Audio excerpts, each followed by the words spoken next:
And the fact is that it took a lot of work, a lot of sacrifice from their personal lives, these old masters, to keep the art alive in its authentic form. So as we do it, we may sometimes just think, I'm just doing Kung Fu, and we take it for granted. These moves are so old, and they've stayed the same for so many years, because people took personal sacrifice from their life to keep it alive and pass it down and make it really their life study. Some people choose different careers in life, and they put everything they got into that career. Well, these old Kung Fu masters did that with Kung Fu, and that's why we have what we have today.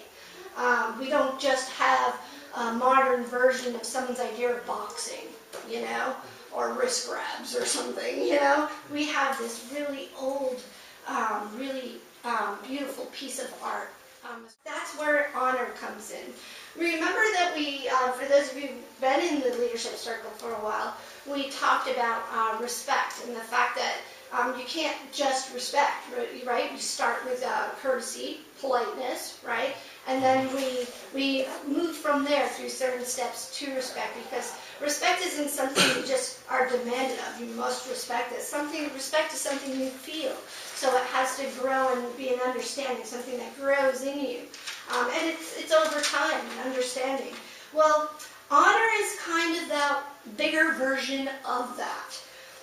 Honor needs to come from a profound respect, deciding on our own how we feel about that, and then we're stronger in our beliefs, stronger in our respect, our honor, our loyalty, our integrity. All that comes with time. It's not something, it's not a rule. It's not a list of rules that someone puts up and says, hey, you have to be like this. What it is it's a personal code of conduct as a Kung Fu person that you have that grows within you, and everybody's on a different time schedule with it. It doesn't always just have to do with rank, guys.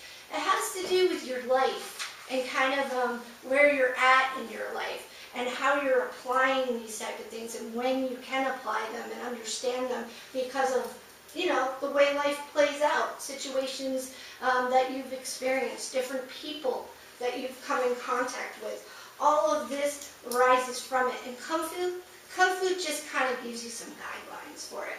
Kung Fu sort of clarifies it.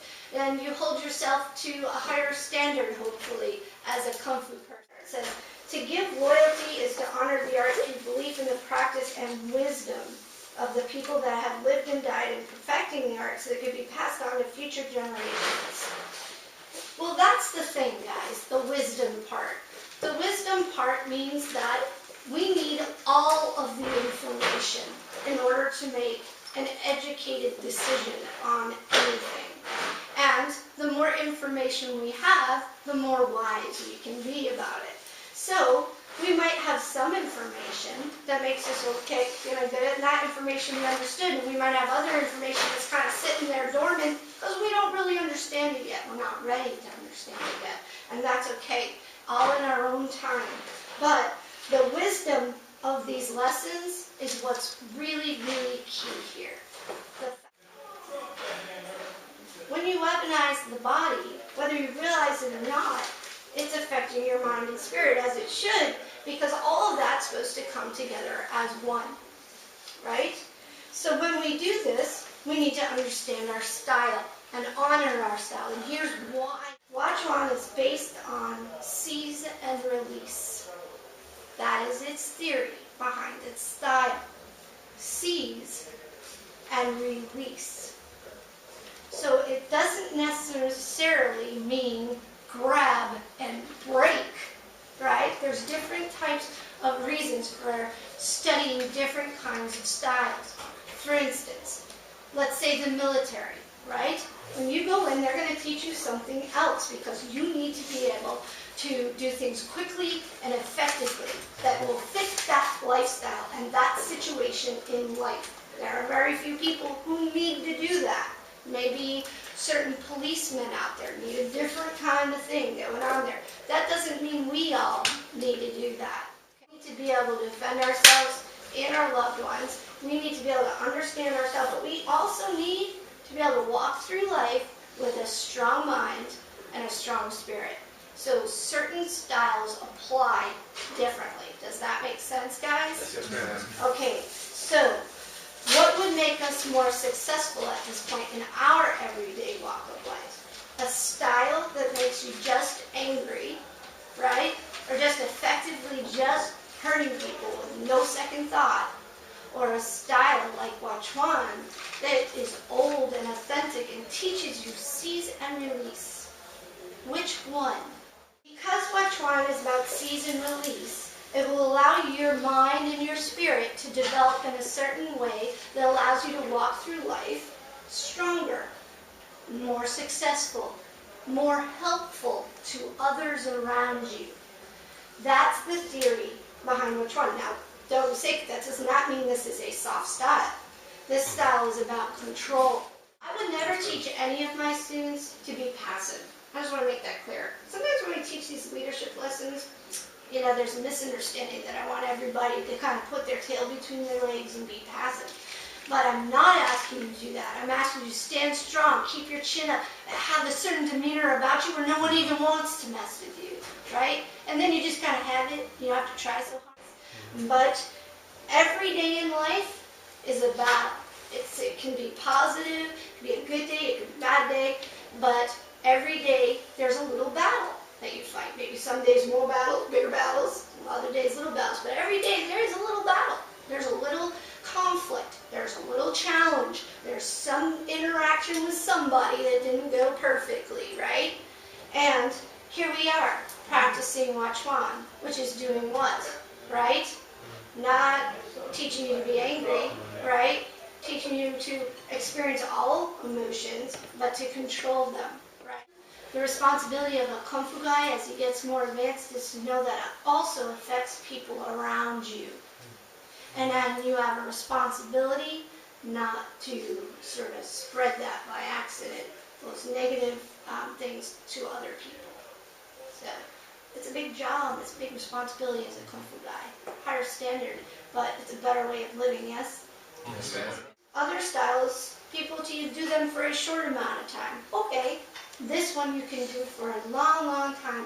Even when you're old, listen to these old masters in their 80s, still studying, practicing Wachuan. Are they jumping around? Probably not in their 80s, right? But what do they understand? What about wisdom? What about having all of the information? How important is that master who has all of the information and continue to pass it down to us? And that's why we honor the older master. To me, it's exactly that, honoring what they went through, and to see what they see and not have to go what they went through. Exactly, Jim. Thank you for bringing that up, just like the Black Sash should, too. It's true that anyone before you went through so many more trials and tribulations to have Kung Fu to pass to another. It was so much harder for everyone before you. So I always teach my students, don't tell too many war stories. I was taught that.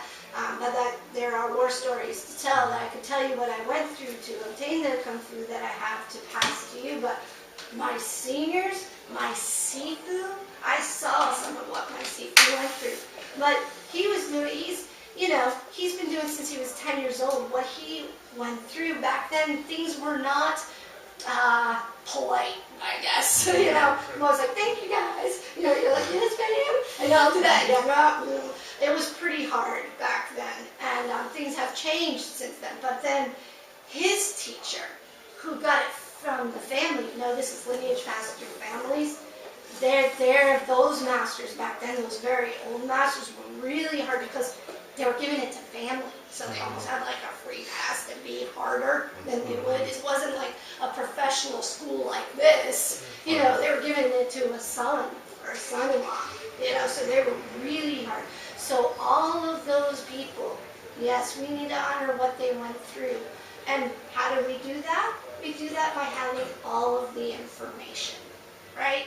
A couple of weeks back we talked about trusting the integrity of the style, and what I love about Wachuan is that we have this long historical lineage, and so we can trust the integrity of it. And then, like you're saying, we've got the people who have worked hard to bring that to us.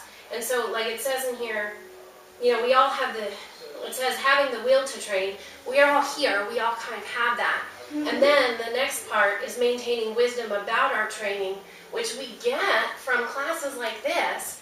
I'm just so thankful. We are really fortunate that you guys are giving more, not just what's out there, but you're giving more too, you know? Yeah, well, thank you, Natalie, for recognizing that. You are so close to black sack. But yeah, thank you for recognizing that. Some people don't see it as that it's extra, that it's because we believe in it. They think, I signed up, and this is what I'm supposed to get. You know what I mean? But as senior students, they realize that this is what the Sifus believe. This is their life. This is important for them to teach it to the students. It's more about that than it is, hey, you're supposed to get a 45-minute class 2 days a week. You know what I mean? That's what you signed up for. You know, no, guys, you came here asking to be a student, and we agreed to be your teacher. That's what's happening here.